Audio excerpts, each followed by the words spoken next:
라는 제목으로 하나님의 말씀을 배워내 드립니다. 이 세상에 있는 모든 사람들은 자신에 대한 긍지가 없는 사람은 없습니다. 어떤 거 하나라도 그 사람이 잘생겼든 못생겼든 키가 작든 크든 돈이 있든 없든 많이 배웠든 배우지 못했든 상관없이 모든 사람들은요 자기 자신에 대한 자긍심을 가지고 살아갑니다. 그런데 이 정당한 긍지는요 우리에게 참 큰 힘을 불어넣어주고 우리로 하여금 큰 유익을 얻게 합니다. 때로는 나 자신뿐만 아니고 내게 주신 이 자긍심이 다른 주변의 사람들에게 옮겨지게 되면 그 사람들이 영향력을 받아서 그 영향 안에서 또 새롭게 마음이 변하고 힘을 얻게 되는 그러니까 선한 어떤 자긍심을 우리가 또한 나눌 수가 있게 되죠. 그래서 소속감이 생기게 되면 그것이 어떤 공동체이든 국가와 민족이든 그런 일에 대해서 자긍심이 생기기 마련입니다. 여러분 대기업 직원들이 그 배지를 여기 가슴에 달고 다니는 이유가 다른 것 아닙니다. 자긍심이죠. 내가 여기에 소속됩니다. 그래서 국회의원들이라든지 그 법률 계통에 있는 분들이 여기에 금배지 비슷한 걸 달고 다니는 것도 보게 되면 그것도 나름대로 자신들의 자긍심을 표현하는 것이죠. 정당한 긍지라면 그것은 그 사람의 삶의 역할을 충분히 윤택하게 해줄 수 있다 그렇게 생각합니다. 그런 반면에 부정적인 자긍심이 있을 수 있습니다. 오히려 이 자긍심 때문에 몽상에 빠질 때가 있는 것을 보게 되죠. 저는 그 중국 선교를 시작했던 게 1999년입니다. 그때부터 뭐 수많은 곳을 다녔죠. 베이징, 상해, 그리고 심양, 단동, 또 장사, 시안 등등에서 그리고 또 어떤 이심이라든지 수많은 곳에 성을 여러 곳도 돌아다니면서 참 많은 곳에서 복음을 전했습니다만은 이 중국 사람들의 이 발전 속도가 상당히 빨랐습니다. 우리 한국도 빨랐지만 25년 전에 보았던 중국의 그 모습이 지금 25년 지나고 나서는 정말 현대화되어 있는 건물도 굉장히 높아지고요. 서울에 있는 빌딩보다도 훨씬 많은 빌딩들이 중국의 대도시들에 세워진 것을 보면 정말 혀를 내두를 만큼 참 속도가 빠르다. 제가 지금도까지 기억하는 것은 그 베이징이 한참 발전하고 할 때 그 높은 빌딩에 서서 그 안내하는 분이 이쪽을 보라니까 이쪽은 건물 자체가 다 낡았습니다. 낡고 오래된 마을이 쫙 보이고요. 그리고 다시 거기에서 고개를 오른쪽으로 딱 돌리는 순간에 오른쪽은 완전히 높은 빌딩, 현대화된 빌딩으로 가득합니다. 그러면서 하는 말이 지금 저쪽 오른쪽부터 빌딩이 시작이 돼서 지금 중간 정도 온 것이고 이제 나머지 여기도 다 개발해서 높은 빌딩들을 세울 계획을 가지고 있다. 라는 이야기를 든 게 벌써 20년 전 이야기입니다. 그동안에 정말 눈부신 발전을 해왔던 것을 우리가 알게 되죠. 그러다 보니까 중국몽이라고 하는 마치 아메리칸 드림처럼 그 차이나 드림이 생긴 거죠. 중국에 대한 꿈을 꾸고 이분들이 자긍심이 대단히 높아진 것을 볼 수가 있습니다. 그런데 이 자긍심이 오히려 발전적이거나 또 이 모든 세계를 향해서 다른 민족들을 향해서 좋은 그 긍정적인 의미에서의 자긍심이면 좋겠는데 비뚤어진 자긍심이 아닌가 우려가 되는 모습을 보면 그분들 속에 들어가서 볼 때 저는 뭐 대도시뿐만 아니라 주로 가는 곳이 이제 시골 마을들도 많이 가는데 사회 전반적으로 퍼져 있는 것이 뭐냐면 그들의 자긍심은 나름대로 돈도 많이 생기고 높은 빌딩을 가졌다는 자긍심은 있지만 사회 질서는 영 엉망진창이라는 것을 볼 수가 있습니다. 사회 구석구석에 질서라고는 찾아볼 수 없는 한마디로 무질서판으로 가득 차 있는 것을 볼 때에는 어떻게 저분들은 저렇게 무질서하게 살면서도 부끄러움을 느끼지 못하는 것일까 안타까운 마음으로 바라보게 되는 거죠. 이처럼 잘못된 긍지가 사람을 비뚤어 나가기도 할 수 있고요. 민족의 잘못된 긍지가 지금 중국이 온 세계를 향하여 얼마나 어지러움을 다른 민족들을 힘들게 하고 있는지를 우리가 충분히 볼 수가 있습니다. 말씀드려서 헛된 긍지라는 것은 그 사람의 앞길을 막거나 그 나라와 민족의 앞길을 망치고 또 또 미래까지, 사회까지 다 망칠 수도 있다는 것을 알아야죠. 그러니까 긍정적인 부분에서의 자긍심, 부정적인 의미에서의 자긍심을 우리가 분명히 알아야 하는데, 부정적 의미에서의 자긍심은 그 사람으로 하여금 교만하게 만들고요, 그리고 결국은 아무짝에도 쓸모없는 인간으로 망하게 만든다라는 것을 알아야 합니다. 이처럼 헛된 긍지는 전혀 우리의 삶에 도움을 주지를 못합니다. 이런 면에서 보면 민족적인 자긍심을 이야기한다면 아마도 세계에서 가장 자긍심이 높은 민족은 유대 민족이라 말씀드릴 수 있을 겁니다.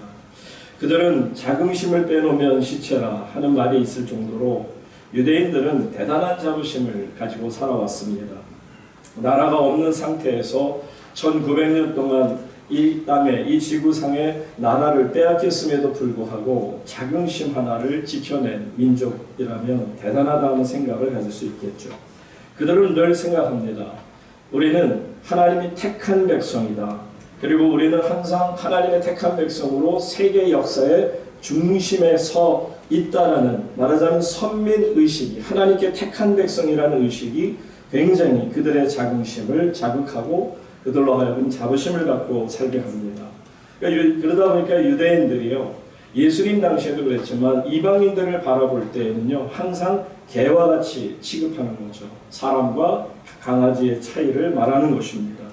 이 정도로 그들은 지나친 자긍심에 사로잡힙니다.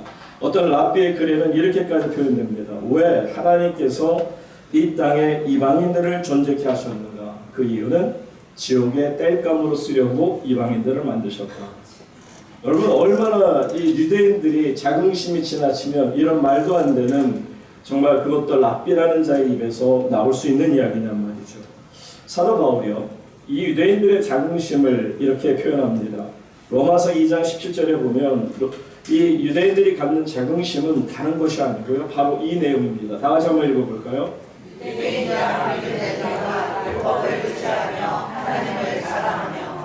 이 자체는 틀린 게 하나도 없어요. 잘못된 게 없어요. 이런 자긍심을 가질 수 있다면 대단한 민족이 맞습니다.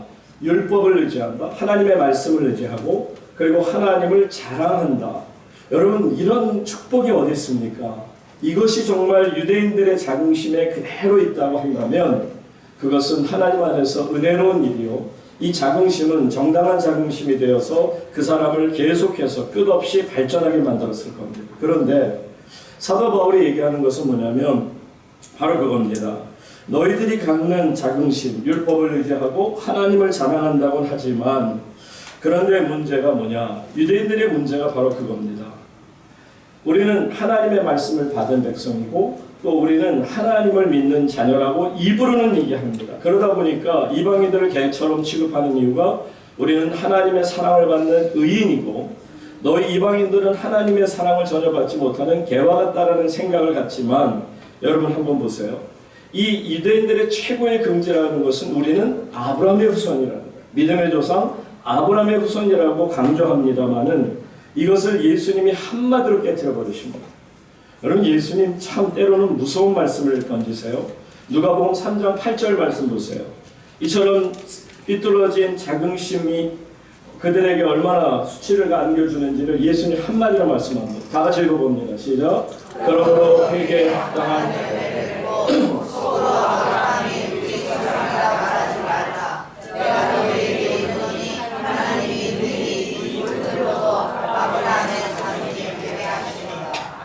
하나님께서 우리가 아브라함의 자손이다, 하나님께 택함 받은 의인이다, 선민이다라는 생각으로만 잘못된 삐뚤어진 자긍심을 가지고 다른 모든 사람들을 판단하고 경시하는 이 모습을 가지고 예수님 한마디로 말씀하세요. No way. 그럴 수 없다. 예수님께서 말씀하시는 것은 한마디로 너희 혈통 자랑하지 마. 유대인들 너희들이 아브라함의 자손이라고 혈통을 자랑하는데 얼마나 쓸데없는 자랑인 줄 아는가 라고 말씀하고 있는 겁니다. 그리고 너희들 선민이라는 자부심, 자긍심을 버리라는 겁니다. 오직 하나님 앞에 겸손한 마음과 떨리는 마음으로 나올 수 있어야 그 사람이 온전한 하나님의 백성인 것을 말씀하는데, 돌들이라도 아브라함의 자손 되게 하겠다. 사랑하는 성도 여러분, 우리에게 자긍심이 꼭 필요하지만 우리가 예수 믿는 크리스찬이라는 자긍심이 분명히 있어야 되지만 그렇기 때문에 우리는 믿음 안에서 천국 가고 너희는 예수 안 믿어서 지옥까지 하는 구별된 마음으로 그들을 경시 여기는 어리석은 모습을 더 이상은 하나님 앞에서 범하지 않기를 주의 이름으로 축복합니다. 예수님 말씀 보세요. 아브라함의 자손이라고 혈통적으로 믿음 안에서 너희가 의인이 됐다고 천만에 너희들 그런 이야기 하지 마. 하나님이 원하시면 이런 돌들이라도 대신에 너희를 대신해서 아브라함의 자손으로 만들 수 있어. 삐뚤어진 유대인의 자긍심을 예수님께서 한마디로 정리하십니다.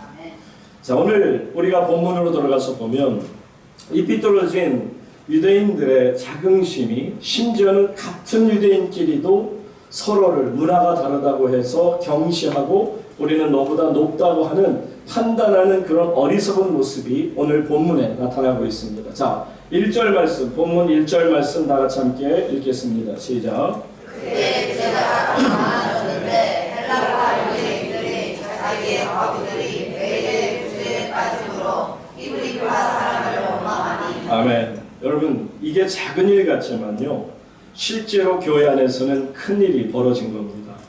성령이 충만한 교회, 사랑이 넘치는 교회, 그리고 말씀과 은혜가 넘치는 예배가 살아있는 교회, 그리고 또한 하나님의 복음을 전하는 일에 열심인 교회 맞습니다.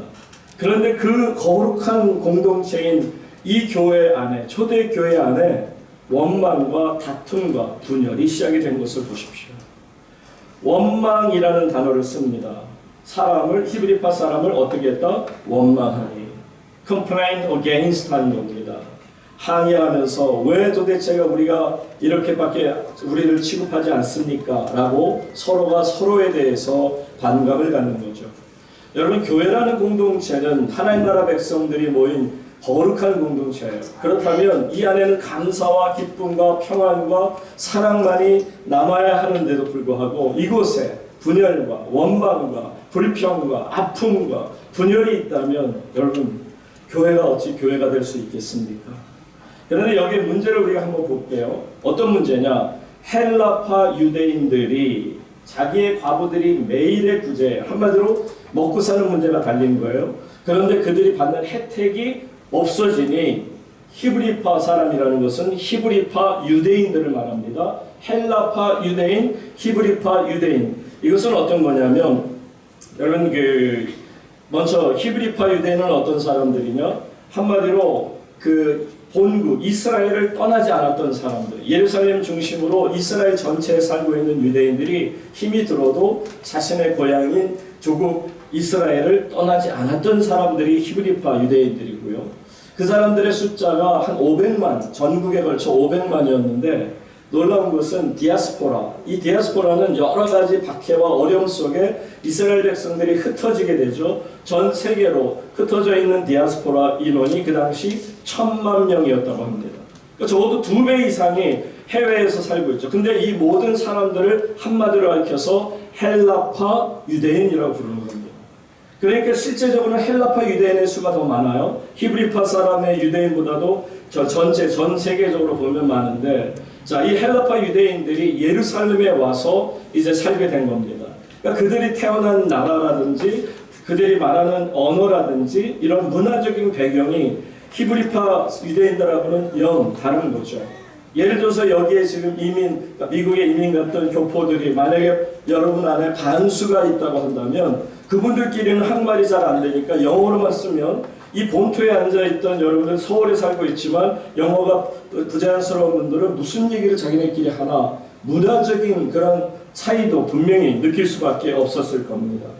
이처럼 비뚤어진 히브리파 유대인들의 자긍심이 결국은 이 헬라파 유대인들을 업수히 여기게 되고 그들을 경시 여기게 되다 보니까 결국 그들 사이에 불평과 원망과 다툼과 분열이 시작이 된 것을 말합니다. 그 이유는 있죠. 왜냐하면 말씀을 보는 것처럼 그때 제자가 더 많아졌다. 12명으로 시작한 분들이 120명, 그리고 수천 명, 수만 명으로 늘어나는 가운데 이처럼 많이 사람들이 있다 보니까 그 안에서 모든 사람들의 감정과 또한 문화가 다양한 사람들이 모이다 보니까 문제가 생길 수가 있었을 것이고요. 두 번째는 그들이 정말 항의하는 이유는 그겁니다. 원망하는 이유는 왜 우리만 이 먹는 데 있어서 구제받는 데 있어서 빠져야 하느냐라고 말하는 것이 있죠. 자, 그러면 여러분들 보세요. 구제라는 것 자체는 나쁜 게 아니에요. 구제는 당연히 교회가 해야 되는 덕목 중에 하나입니다. 그런데 구제가 문제가 아니라 여기에서는 구제를 하는 방법, 과정이 문제가 된 거죠. 그러니까 지금 히브리파 사람들이 자신들의 자긍심이 높다 보니까 분배하는 과정, 구제하는 과정, 방법에 있어서 자기들 중심으로만 했으니 결국 소외받는 사람이 생기고 그래서 원망하는 사람이 생길 수밖에 없었다라는 겁니다. 결국 보세요. 상황에 불과한 문제이지만 이 문제가 결국은 비본질적인 것들이 본질 자체를 흐려버리는 거죠. 그러면 교회는 어려워집니다. 비본질이 본질 위에 서서 모든 것을 막아버리게 되면 그 교회, 그 공동체는 무너져 내릴 수밖에 없는 것입니다. 자, 그들끼리 한번 보세요. 히브리파 사람들이 모였을 때는 그랬을 거예요. 야, 우리가 박힌 돌이고 헬레파 쟤네들은 굴러온 돌인데 저 굴러온 돌들이 우리를 박힌 돌을 빼려고 하네? 그러면서 방어를 합니다. 그리고 헬라파 사람들은 뭐라 그러냐면 저 사람들이 주인의식이 있어가지고 우리를 마치 그냥 하나의 그 이방인들처럼 취급하려고 하는데 못 살겠다. 어떻게 저렇게 할 수가 있느냐. 원망으로 가득 찬 것을 보게 되죠. 자, 이처럼 초대 교회가 은혜로운 하나님의 교회인 초대 교회가 큰 분열의 어떤 시련을 맞게 된 상태를 보게 됩니다. 자, 그때 하나님께서 역시 하나님의 지도자들, 현명하고 믿음이 있고 그리고 판단력이 뛰어난 그 초대교회 지도자들을 통해서 하나님께서는 현명한 판단을 깨닫게 하십니다. 자, 2절 보세요. 어떤 판단을 그들이 하는지 보세요. 다 같이 읽습니다. 시작.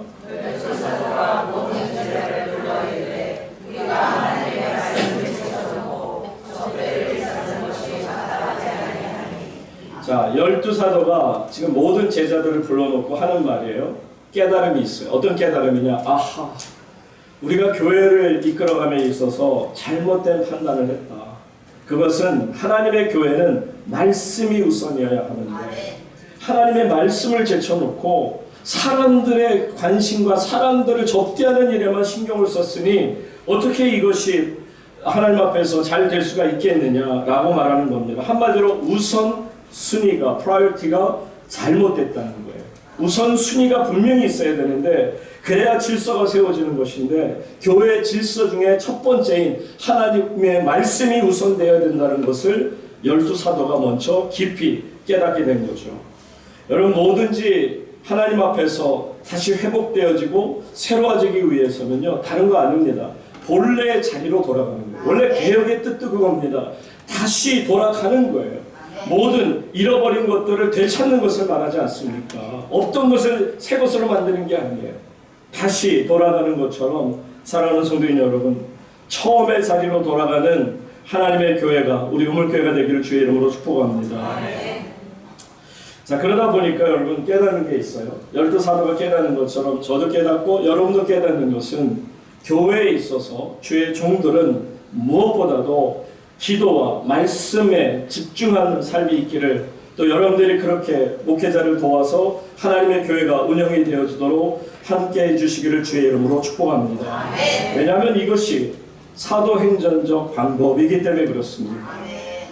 제가 호주에서 목회를 이제 하게 될 때 개척해서 교회를 이끌어가는 가운데 처음에 정말 그 많은 도움을 제가 뛰어다니면서 정말 교회 일보다는 교회 일이라고 저는 생각했습니다만 결국은 교회 안에서 일이 아니라 노바다 제가 하는 일 보게 되면 사회복지사처럼 일을 했어요.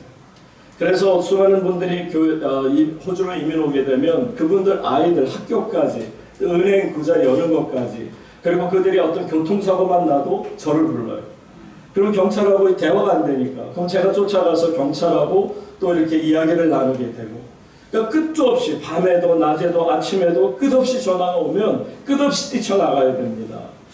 그러다 보니까 어떤 경우에는 특히 이제 불법 체류자들이 그 당시 많았는데 이민자들로서 불법 체류한다는 게 얼마나 어렵습니까? 막 경찰에 이민 경찰에 잡힌 경우도 있고요.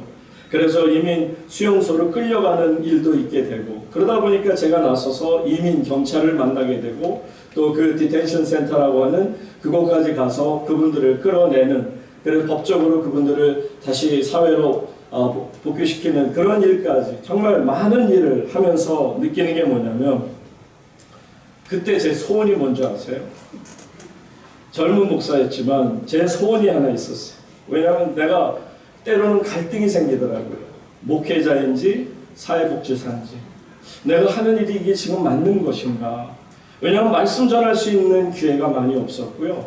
계속해서 사람들 뒤치다거리나 뭐 좋은 표현을 하면 도와주거나 그분들을 일을 하는 하다못해 차 사는 것까지 제가 뛰쳐가요. 아니 집 빌리는 것까지 제가 가야 돼요. 어떤 경우는 집 사는 분이 그래요. 저한테 목사님 이 집 어때요? 목사님이 오케이 하면 바로 그 집 사겠다는 거예요. 그분이 그래서 집사가 됐습니다. 여러분 정말 부담도 되고요. 그런 일로만 뛰어다니다가 볼 때 제가 하나님 앞에 기도한 적이 있어요. 하나님, 저 목회하고 싶습니다. 말씀 전하고 기도하고 하나님의 양들과 가정을 위해서 축복하는 그 일을 전담하고 싶습니다. 저는 뭐 이 깨달음은 있었지만 할 수 있는 상황은 아니었던 것 같아요. 왜냐하면 저보다도 대부분 영어들이 약하시고 또 환경을 잘 모르시니까. 그런데 하나님께서 저의 기도를 들어주셨어요. 성도님들이 계속해서 불어나기 시작하고 그 가운데는 교육자도 생기고 그러면서 또 영어도 잘하고 또 정말 사회적으로 모든 일을 다 감당할 수 있는 분들이 들어오셔서 제가 나서지 않아도 본인들이 교인이 교인을 돕는 아름다운 일이 일어나다 보니까 더욱더 교회가 성장했던 기억이 있습니다. 여러분 사도들이 깨닫는 게 이거예요. 우리가 하나님의 말씀을 제쳐놓고 접대를 일삼는 것이 마땅치 않다. 아하, 우리가 지금까지 큰 하나님 앞에서의 실수를 했구나라고 하는 것을 인정하는 거죠.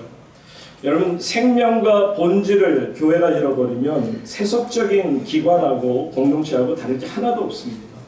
하나님의 교회가 되는 까닭은 그 안에 말씀이 있고 생명이 있고 진리가 있고 깨달음이 있기에 우리에게 은혜를 주기에 그것이 하나님의 교회인 줄로 믿습니다.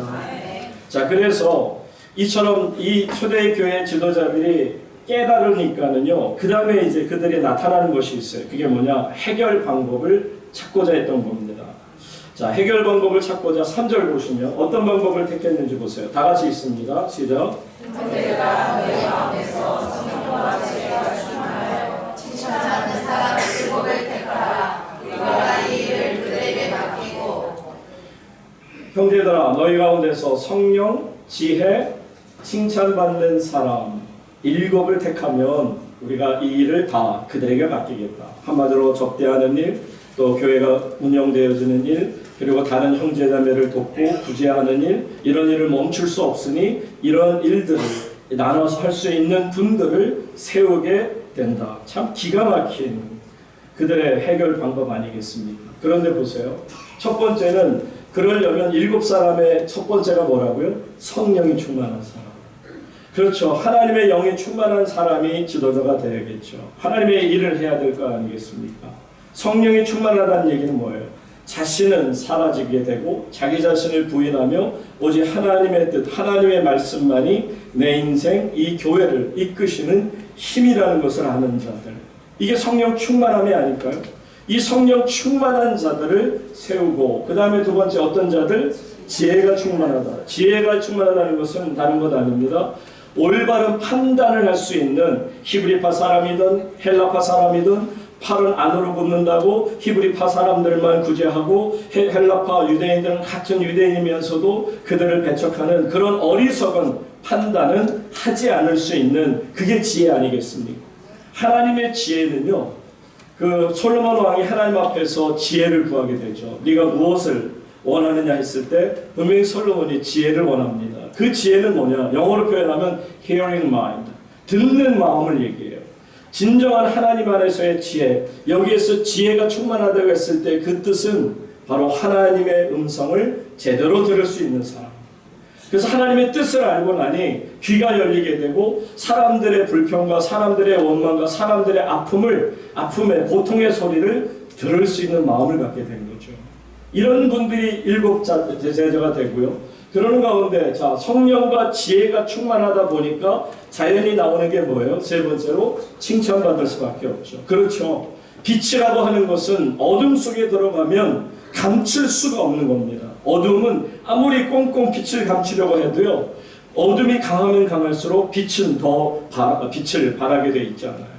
그러니까 결국은 칭찬을 받는 사람이 될 수밖에 없다는 거예요. 성령과 지혜가 충만하면 주변의 사람들이 그를 칭찬하지 않을 수가 없게 되게 되는 거죠. 그런데 여기서 한 걸음 더 나가서 그들의 해결 방법이 기가 막힙니다. 5절로 넘어갈게요.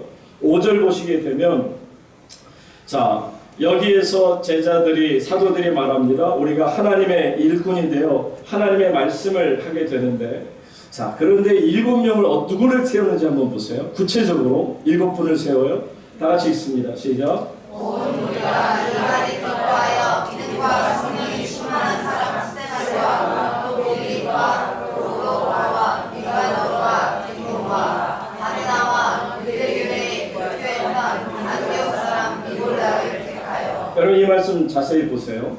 온 무리가 이제 기뻐해서 뭘 기뻐했냐면 사도들이 4절로 한번 가서 보세요.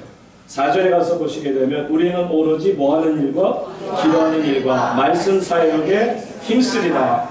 그러니까 이제부터 우리는 모든 행정과 모든 구제하는 일, 그런 배분하는 일, 접대하는 일은 믿음의 종들, 성령 충만하고 지혜가 충만하고 칭찬받는 7 사람들에게 맡길 것이니 이제는 우리는 우리로서의 본분의 역할을 감당하겠다라고 했을 때 여러분 다시 6절로 가서 보세요.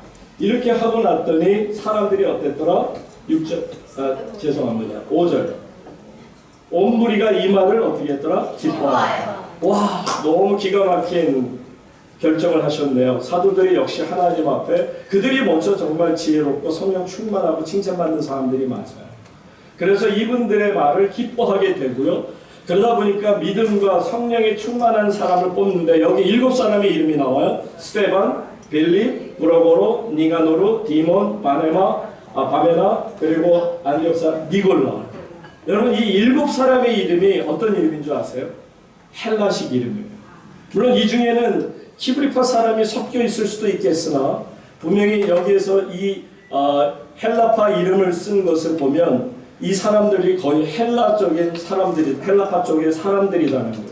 그래서 지금 무슨 얘기냐면 오케이, 너희들 헬라파 사람들이 히브리파 사람들 때문에 그들의 잘못된 자긍심 때문에 어려움을 겪었다면 오케이, 당신들을 권위를 세워주겠다. 그러니까 지도자들이 그렇게 결정한 거예요. 7분을 세우는데 7분이 다 헬라 쪽에 있는 사람들을 세우는 것을 봅니다. 히브리 쪽 사람들은 직소전할 수 없었을 거예요. 왜요? 존경받고 칭찬받는 이 사도들이 이것을 세웠으니 뭐라고 말하겠습니까? 그래서 결국 교회를 하나님께서 세워나가는데 교회 리더십을 모든 면에서 모든 사람들이 볼 때 원망하지 않고 공정하게 하는 것을 보는데 저는 그렇게 생각해요. 여러분들 12 사도가 어느 쪽 사람이겠어요? 당연히 히브리파 사람들이죠. 그러니까는 아무리 헬라 쪽 사람 7분을 집사를 세운다 하더라도 결국 히브리파 지도자들이 그냥 자리를 잡히고 있다면 그들의 입장에서는 그렇게 생각하는 거죠. 저분들이 먼 나라에서 태어나서 살다 보니까 문화적인 배경도 참 많이 힘들고 어려웠겠구나. 그들의 문제를 우리가 그동안 등한시하고 잘 이해하지 못했던 부분이 참 부족했구나. 이제라도 그들의 어려움을 우리가 충분히 이해하고 그들에게 좀 더 기회를 주고 그들을 품어내겠다. 사랑하는 여러분, 이게 교회입니다. 하나님 안에서 서로가 서로를 대할 때 이런 마음을 대할 수 있기를 주의 이름으로 축복합니다. 내가 자란 환경이 다르고 문화가 다르고 배경이 다르고 무엇이 다르기 때문에 나는 너보다 자긍심으로 내가 높다라고 생각하는 것은 이거는 하나님 앞에서, 그런데 결국 교회가 하나가 되죠. 결국 교회가 서로를 용납하고 서로를 받아들이는 가운데 정말 기가 막힌 택함을 갖게 되고요. 그 다음에 6절 계속해서 보시기 바랍니다. 다 같이 6절 시작.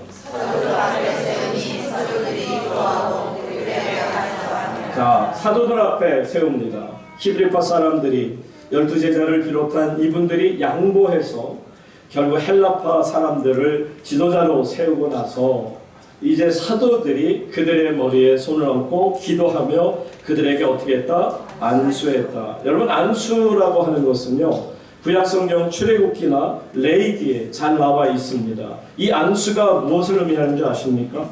여러분, 이 안수라고 하는 것은 이제 대제사장이 제사장에게 안수를 한다는 것은 뭐냐? 하나님 안에서 커미트먼트, 위임하는 거예요. 커밋하는 거예요. 하나님의 영적 권위, 하나님의 놀라운 능력, 하나님께서 당신을 종으로 세워서 하나님의 대리인으로 일하게 하신다. 그러니 강대상에서도 어떤 목사도 어떤 설교자도 내 이야기를 할 수 없는 겁니다. 오직 대언하는 것뿐이죠. 왜? 대리자로서 하나님이 이렇게 말씀을 이렇게 전하는 것밖에 없는 거 아니겠어요? 그래서 저는 그 하나님 안에서 제가 그 하영주 목사님을 만나고 깨닫게 된 게 뭐냐, 전에는 그 주제 설교를 많이 했어요. 어떤 타이틀을 정해놓고 그 타이틀에 벗어나지 않고 주제로만 쭉 끌어가다가 제가 한 그 25년 전쯤에 그 하영주 목사님을 만나게 됐을 때 그분을 통해서 배운 것이 하나님 말씀은 말씀대로, 그래서 하나님 말씀에서 떠나지 않고 그래서 한 절 한 절씩 이렇게 지금도 어떻게 보면 어떤 사람은 그 최승일 목사 설교는 성경 공부하는 것 같아 라고 얘기해도 저는 할 수 없어요. 왜요? 제가 할 수 있는 일은 이것밖에 없습니다. 물론 더 많이 재밌고 정말 세상적인 지식을 많이 공급하는 목사님도 계시겠는데 저는 제가 할 수 있는 일은 이 말씀을 보고 이 말씀의 은혜를 나눌 수밖에 없는 겁니다. 어쨌든 이 말씀 위에 안수한다는 것은 뭐냐? 결국은 하나님의 권능, 하나님의 일, 하나님의 능력을 그들의 머리 위에 맡긴다는 거예요. 커밋하는 거예요. 기가 막힌 겁니다. 자, 그들에게 안수하고 나서요. 자, 어떤 일이 벌어진지 보세요. 7절 다 같이 읽겠습니다. 하나님의 말씀이 점점 왕성하여 예루살렘에 있는 제자의 수가 더 많이 많아지고 허다한 제사장의 도리도 유일하게 복종하였다. 여러분, 교인들의 수가 왕성에 따라 아니면 그 초대 교회가 왕성에 따라 그렇게 말씀 안 해요. 물론 예루살렘에 있는 제자의 수가 더 많아진 것도 표현을 하고 있습니다만 그 전에 먼저 우선적으로 뭐가 돼야 된다? 하나님의 말씀이 왕성해지는 축복이 초대교회에 있었음을 여러분 아셔야 돼요. 우리가 섬기는 이 우물교회도 하나님의 말씀이 우선되고 하나님의 말씀이 풍성해지기를 주의 이름으로 축복합니다. 그러니 하나님 말씀보다 우리는 무엇을 더 사모할 수 없어요. 여러분, 아모스 8장 11절 말씀 보세요. 아모스 8장 11절에 보게 되면 이런 말씀이 나옵니다. 주 여호와의 말씀이니라. 보라, 날이 이를지라 내가 기근을 땅에 보내리니 양식이 없어 주림이 아니요 물이 없어 가람이 아니요 뭐라? 여호와의 말씀을 듣지 못한 기갈이라. 하나님 말씀을 듣지 못한 기갈이래요. 여러분 보세요. 하나님 말씀을 듣지 못해서 그들이 영적으로 궁핍해지고 기갈을 목마름을 느끼게 되고 그들이 배고픔을 느끼게 되고 점점 파리해져 가는 것은 다른 거다. 하나님의 말씀을 듣지 못했다. 근데 여러분, 이 당시 아모스 선지자 당시에 수많은 말씀을 전하는 선지자들이 있었습니다. 얼마나 많은 선지자들이 있었는지 몰라요. 그런데 어떤 일이 벌어졌느냐 하면 이스라엘 백성, 이 지금 북왕국 이스라엘을 얘기하는 겁니다.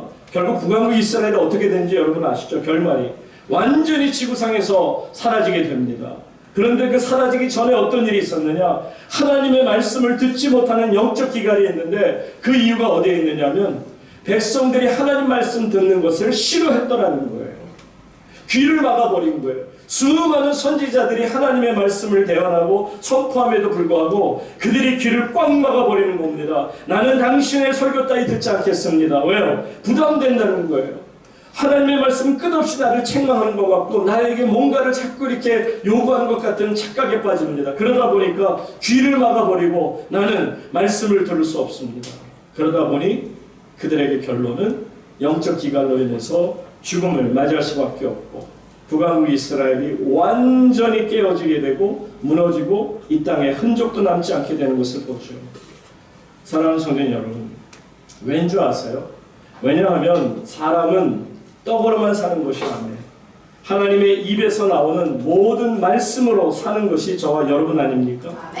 여러분, 우리가 생명을 유지하려면 어떻게 해야 돼요? 먹어야 됩니다. 먹지 못하면 죽습니다.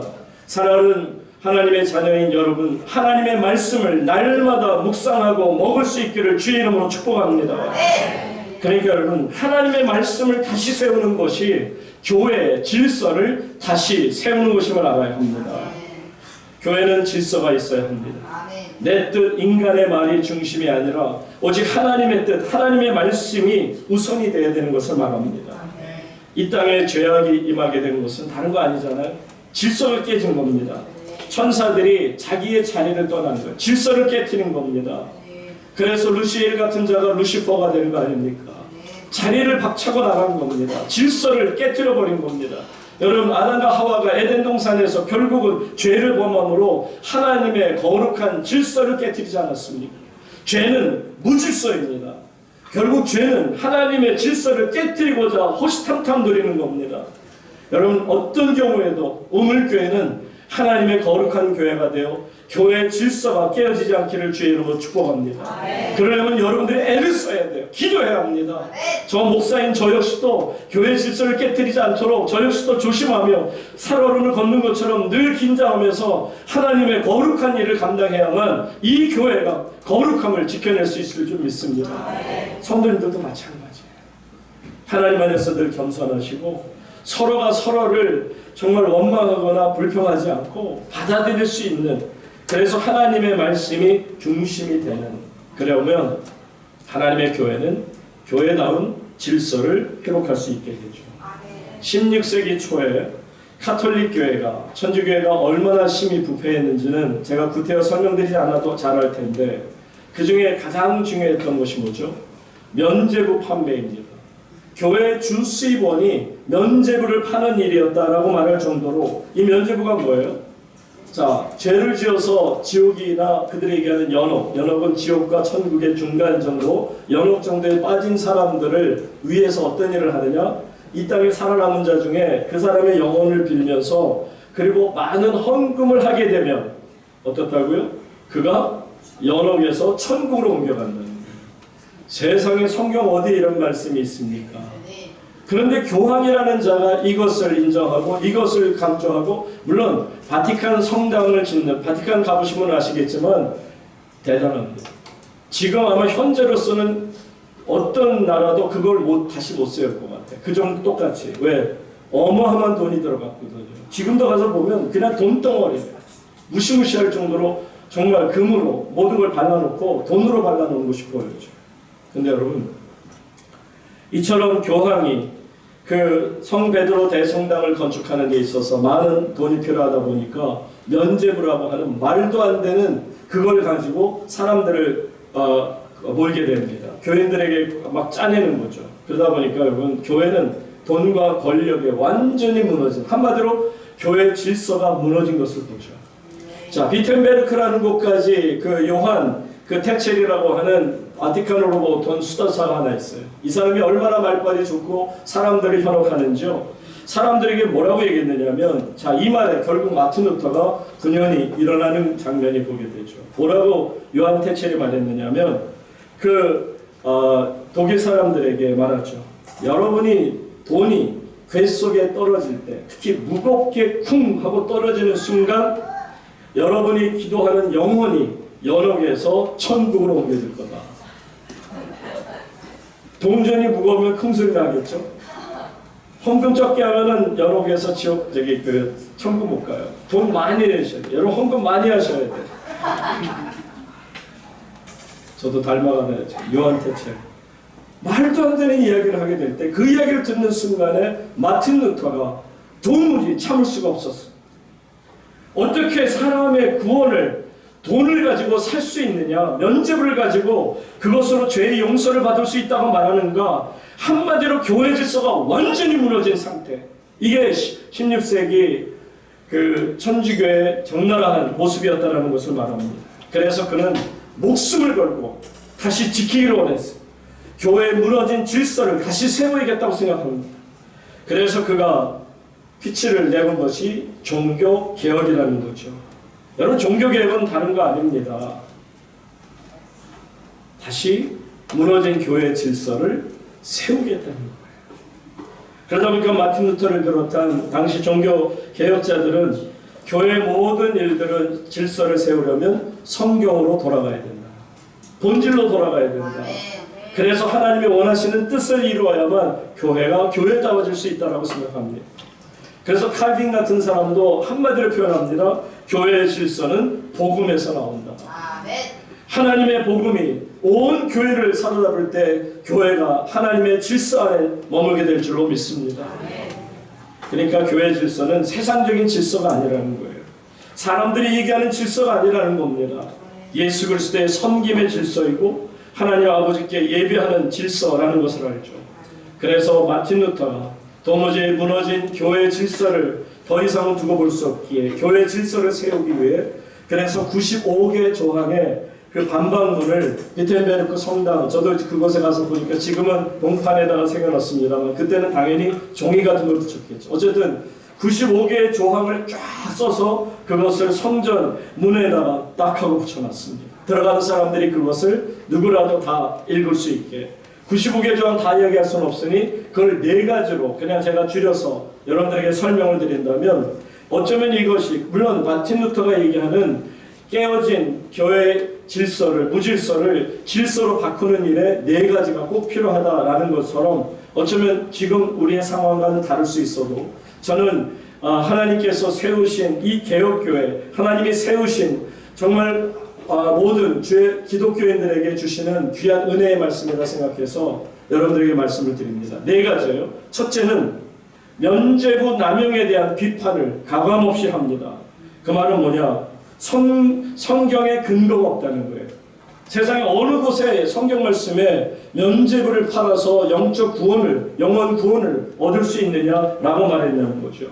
그러면서 그는 주장합니다. 오직 하나님 안에서 성령이 임하셔서 참된 회개와 그리고 믿음만이 우리의 죄를 용서하시고 우리의 영혼이 구원을 받을 수 있습니다. 면죄부는 이를 왜곡하는 행위입니다라고 분명히 밝힙니다. 두 번째로 그는 교황의 권위에 대한 문제를 제기합니다.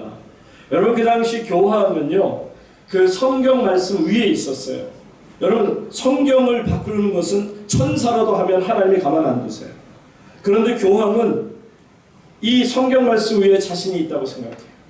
그래서 성경에 있는 말씀이, 예를 들어 요한복음 3장 16절이 우리에게는 정말 은혜가 되는 말씀이지만, 만약에 교황이 이 말씀을 마음에 안 드니까 이 말은 빼버려라, 구절을.